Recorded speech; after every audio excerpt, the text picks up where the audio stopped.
ಇವತ್ತು black tea ಹೇಗೆ ಮಾಡೋದನ್ನ ತಿಳ್ಕೊಳ್ಳೋಣ. ಈಗ ಬಿಸಿ ನೀರನ್ನು ಕಾಯಿಸ್ಕೋಬೇಕು. ಅದರಲ್ಲಿ ಸ್ವಲ್ಪ ಶುಂಠಿ,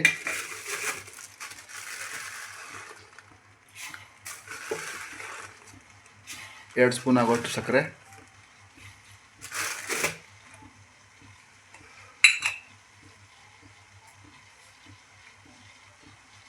ಒಂದು ಸ್ಪೂನ್ ಆಗೋಷ್ಟು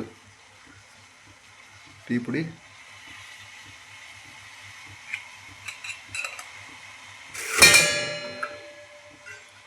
ಒಂದು ಕಪ್ಪು ನೀರು,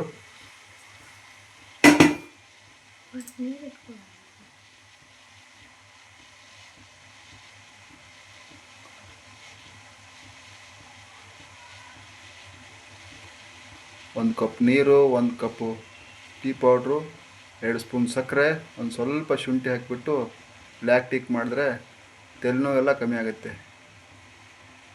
ಇದನ್ನು ಒಂದ್ಸರಿ ನೀವು ಟ್ರೈ ಮಾಡಿ ನೋಡ್ಬೋದು. ಸ್ವಲ್ಪ ಹೊತ್ತು ಕುದಿಸಿ ಅದನ್ನ ಚಾಳಿಸಿದ್ರೆ ಒಳ್ಳೆ ಬ್ಲ್ಯಾಕ್ ಟೀ ಆಗುತ್ತೆ. ಇದನ್ನ ಕುಡಿದ್ರೆ ತಲೆನೋವು ಕಮ್ಮಿ ಆಗುತ್ತೆ, ಸ್ವಲ್ಪ ರಿಲ್ಯಾಕ್ಸೇಷನ್ ಸಿಗುತ್ತೆ, ಗ್ಯಾಸ್ಟ್ರಿಕ್ಕು ರಿಲೀಫ್ ಆಗುತ್ತೆ.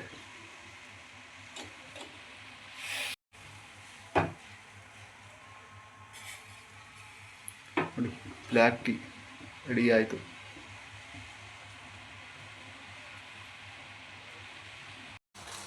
ಬ್ಲ್ಯಾಕ್ ಟೀ ರೆಡಿ ಆಯಿತು. ಇದನ್ನ ಕುಡಿದ್ರೆ ಗ್ಯಾಸ್ಟ್ರಿಕ್ ರಿಲೀಫ್ ಆಗುತ್ತೆ, ತಲೆನೋವು ಕಮ್ಮಿ ಆಗುತ್ತೆ.